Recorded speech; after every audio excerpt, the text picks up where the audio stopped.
not one would die from COVID. Isn't that right? Come here, quick. Give me a microphone. Listen to what God told him to tell his church. They have 1,000 people in the city of Sofia. And listen carefully. And they have not lost one person. Tell them what the Lord said. So in the beginning of the COVID pandemic, the Lord spoke to me and said, stand up and prophesy to your congregation that there will be no death. There will not be one person dying from this sickness. And also prophesy that there will be supernatural provision for every family. There will be food on each table. And so I stood and prophesied it in the beginning of the pandemic. And we haven't had one person from our congregation die from COVID or anything else during that season. And what did you tell them to do if they did get sick? What did you tell the congregation to do? So the instruction that I got from the Lord is to tell people, if they get sick, call your leaders, like the Bible says, the elders, take communion, be anointed with oil, and have, people do movie nights. I told them, you're going to do sermon nights. Sermon nights. So my whole church, they were doing sermon nights. So their faith was through the roof. So not only that we didn't get one person dying from COVID, or people, of course, there were some people who lost their job, but we actually had more people having financial breakthroughs and new businesses and things going on for them during the pandemic. So in our church, we say that this is the best year we ever had. It is. It is the best year we ever had. Salvations went through the roof. Influence went through the roof. I was on national TV more times during the pandemic than in my whole lifetime. So on Christmas Eve, we had a live program on national television for 1.5 hours with worship and preaching together with my wife. On Easter, we were on TV. On the Monday following Easter, I was on a major television station. And the guy who was supposed to interview me, it was like a night show. He just looked at me, and I didn't know what we were going to talk about. He just said, it's after Easter, so I want to invite you on Monday. And that was it. So I'm sitting there on the couch, and the show was live on TV.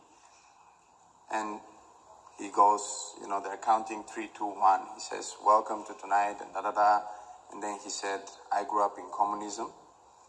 We grew up not being thought about faith, or being thought that faith is something wrong. You shouldn't go to church. You shouldn't believe in God. Tonight, I have a man that I've been following for a while. I've been listening to his messages. So he said, Reverend, tell us what God is telling us now. And then I went on and just preached for 25 minutes, live on television. I was shocked because I expected a question, maybe to ask me something. He just told me, tell us what God is telling us right now. So I preached now on TV for Jesus 25 appeared minutes. to you, isn't that right? Jesus Yeah. appeared. Tell him what he told you. You've got to listen to this, because when we approach this is not a game. We're not playing a religious game. This is a matter of life and death for you, your family, your children. So in the end of 2020, I had a dream where the Lord appeared to me, and he sat down with me and began to talk. And he asked me, Maxim, how is my church doing? And when he asked me, how is my church doing, I knew that he was asking me for the congregation that I'm pastoring, but he was asking me about the church globally. And so I started talking. I said, well, I think we're doing well. We are using technology. We are utilizing everything that we have in the 21st century to preach. And I started mentioning how many people are getting saved through our ministry. And then I felt the Holy Spirit stop me and ask, but Lord, it's not important what I think. What do you think? How is your church doing? And he grabbed me by my hand, looked at me, and said, you could do so much better. You could do so much more. And I began to weep uncontrollably in the gym. And I said, Lord, when 2021 comes, when this season is over, because it was in the end of 2020, Sure. we will run like never before. We will preach like never before. We will be all out, no compromise. We will be on fire for you. We will reach so much more people. And then he squeezed my hand. I was feeling his hand for 3 days afterwards when I woke from the dreams. Anywhere I placed, I could feel this hand just holding my shoulder. He looked at me and he said, they don't believe it. And you don't understand it, do you? You don't have any time. I'm coming very soon. And I began to cry even more in the dream. And I begged, I said, Lord, please, give us more time. We need more time. If you're coming so soon, we are not ready. We are not ready for your coming. And he told me, I want you to tell my people that I'm coming very soon. But I'm coming for a glorious church. I'm coming for a glorious bride. And then 10 days later, so of course the next night, I woke up from the dream. My wife was like, what happened with you? I couldn't speak for 2 days. She said, something happened to you. Some people wanted to meet with me. She just said, we're canceling all meetings. Something is happening with Maxime. Then she asked me, did Jesus appear to you? I said, yes. She said, something has changed about you. I could feel the atmosphere in our house, everything. It feels so thick, the glory of God. And so the very night after Jesus appeared to me, I took oil, I anointed myself and prayed. I said, Lord, I'm ready for part 2. I wanted to get it again. Let's continue the conversation, right? I did it for a few nights. Of course, he didn't appear again. But I think it was about 10 days later, I had a dream, and it was the most horrific dream I had ever had in my life. I'm in a very, very tall building, and it was like the whole level was with glasses, with glass like this. You could see outside. It was almost in the clouds. It was like a skyscraper. So I'm there, and I'm inside, but on the other side, on the balcony, there are crowds and crowds and crowds of people. And I'm thinking in the dream, my goodness, there is nothing protecting these people from falling from the balcony. There was no barrier. There was nothing. And I was in full shock. As I'm in this shock, I see my little daughter. She's 2 years old. I see her in the crowd. And I immediately began to scream. I was running towards her because I was so scared in the dream. Because I saw her in the crowd. I was like, what is she doing there? And then a gentleman was falling. And as he was falling, he grabbed my little daughter. And you understand this only if you're a parent. But I saw my daughter falling. And I don't know how I got down there. And it was this gentleman who fell and other people, and they were all dead. And my girl was there. And I couldn't do anything. I was just looking at her. I fell on my knees. I fell on my face, and I just began to scream and say, Lord, please, give me my girl back. Lord, please, she cannot die. Lord, please. And I was weeping with intensity and interceding and praying for her life. And then somebody came to me and touched my shoulder and said, she will live, but she will be blind with one eye. And when he said that, I continued with the same intensity. I began to scream, Lord, please, my daughter cannot be blind. I didn't experience any joy from the fact that he told me that she will be alive, because he told me she will be blind with one eye. And so in the middle of the dream, as I'm crying, and I think it went on for the whole night, because when I woke up, everything was wet. My bed was wet. I was covered in tears.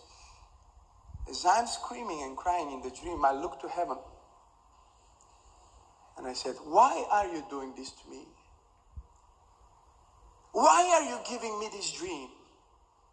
I know that this is a dream. God, why are you giving me this dream? And I heard the voice of God, and he said, can you cry for my dying children like you cried for your daughter?